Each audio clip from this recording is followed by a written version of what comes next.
Royal banquets are some of the most carefully choreographed events in the modern world. Every plate, every glass, every garnish is chosen with precision. But behind the glittering chandeliers and the long candlelit tables lies a set of rules so strict, so unusual, and so personal to King Charles that even seasoned royal staff whisper about them. These aren't just traditions inherited from past monarchs. Many are rules. Charles introduced himself, quietly, firmly, without exception. And then, there's one rule he always breaks. One gentle human exception he allows every single time. Tonight, we step inside this world of silver, crystal, protocol, and secrecy. These are the foods, behaviors, customs, and traditions King Charles forbids at every royal banquet, and the one thing he always, unfailingly, permits. Before we begin the countdown, Tonight's remember, menu is an array royal of meals are delicacies not prepared just for this meals. momentous occasion. They are political gestures, historical reenactments, reflections of personal values, and sometimes coded messages. And the rules Charles enforces reveal more about him than any speech ever could.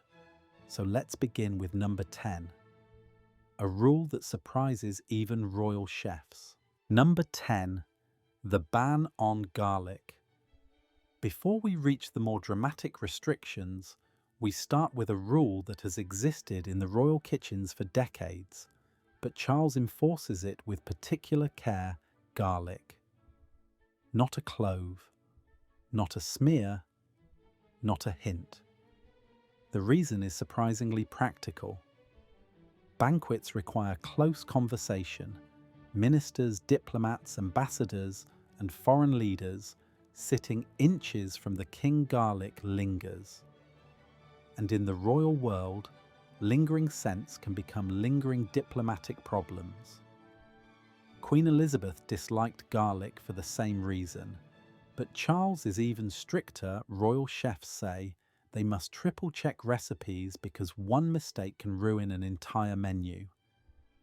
Garlic is seen as undignified, unpredictable, and potentially embarrassing. And Charles prefers the elegance of subtle flavors, herbs, citrus, light seasonings. But while garlic is strictly forbidden, the next item on the list is banned for far more personal reasons.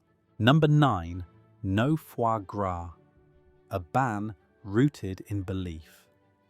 This rule is not about etiquette or diplomacy, it's about principle.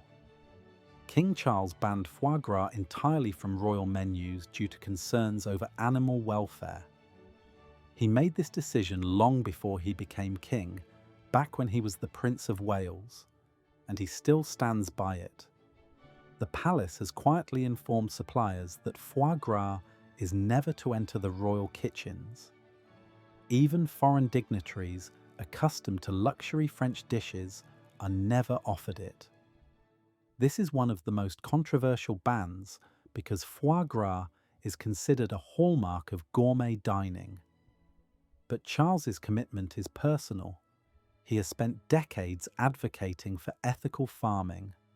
Serving foie gras at a banquet would directly contradict everything he has supported publicly. And yet, the next ban is even stranger. Number 8.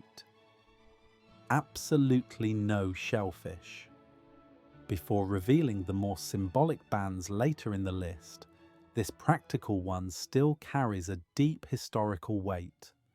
Shellfish is strictly forbidden, not because Charles dislikes it, but because it poses one of the highest risks of food poisoning.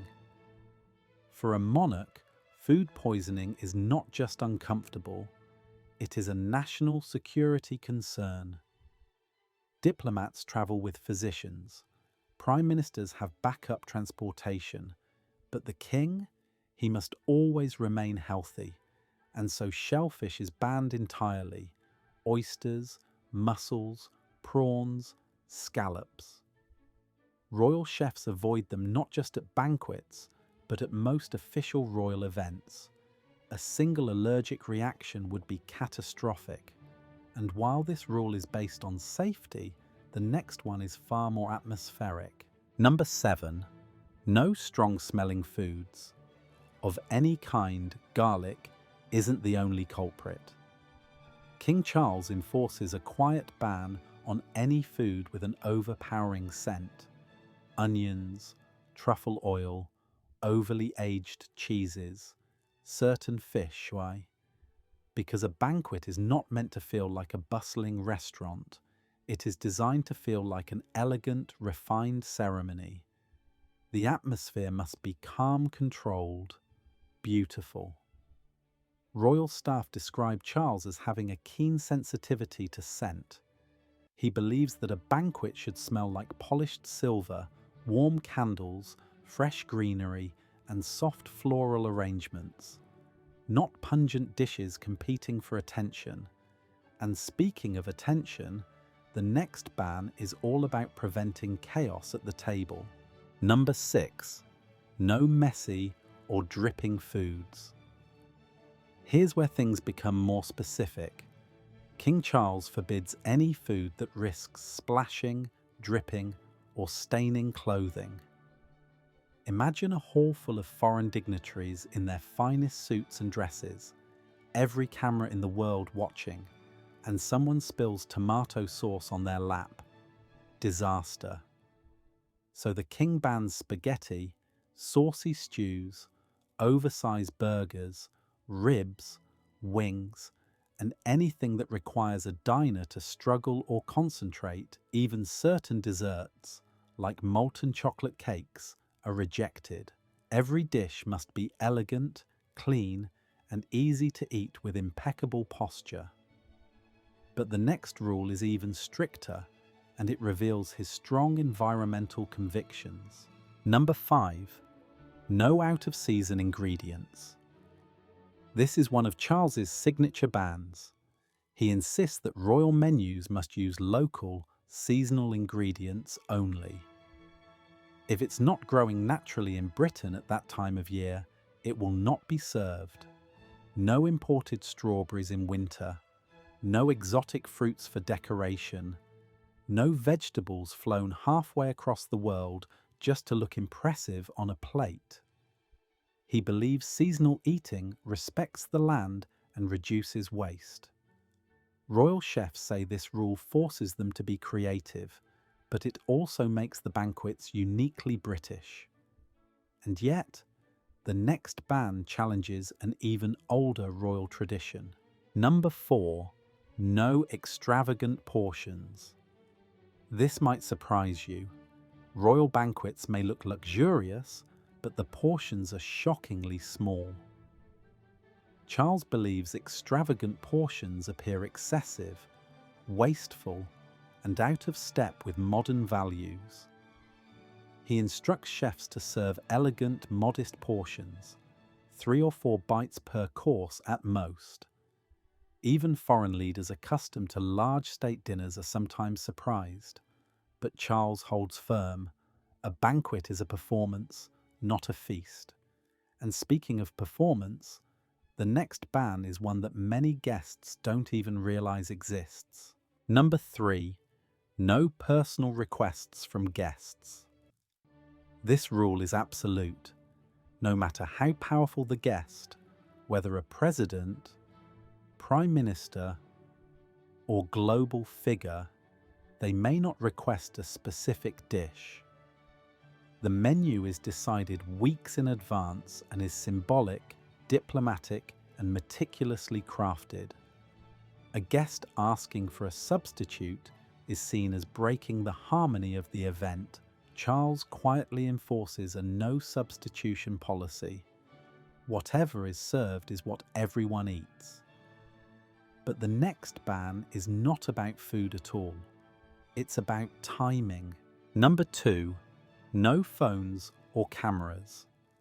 Before the number one rule, the most personal and surprising, this ban must be understood.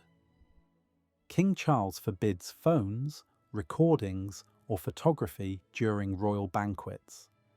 Guests may take pictures before sitting down, but once the meal begins, phones vanish. The reason? A banquet is meant to feel timeless, an evening out of history, a moment where guests engage, listen, observe, and connect. Charles dislikes the modern habit of photographing food or recording conversations. He wants the atmosphere to remain sacred, human, present, and now, the most powerful personal ban of all. Number 1. The ban on talking about politics at the table. King Charles enforces this with quiet, unwavering precision. Politics is strictly forbidden during the meal. A single misstep could spark international tension. A careless remark could become a headline. A joke could be interpreted as policy. He prefers conversation about art, landscapes, architecture, music, history, anything that elevates the room and brings people together. Royal banquets are meant to feel safe, calm, almost magical, and politics destroys that. Despite all these rules, there is one thing Charles always allows. A single exception that says more about him than all 10 bans combined. The one thing he always allows, a personal touch from the chefs. No matter how strict the rules, Charles always encourages his chefs to add a personal touch to the menu, an herb mix, a garnish, a local ingredient, a small homemade detail that reflects their craft. Even in the most formal banquet, he allows space for creativity, because for all the rules, values and traditions, he understands that food is ultimately a human expression, and that is what makes royal banquets unforgettable. A harmony of ceremony and heart, discipline and imagination, rules and exceptions. If you enjoyed this look inside the hidden rules of royal dining, be sure to like, comment, and subscribe. There are so many more stories waiting to be uncovered. Quiet, fascinating traditions that reveal the human side of the monarchy.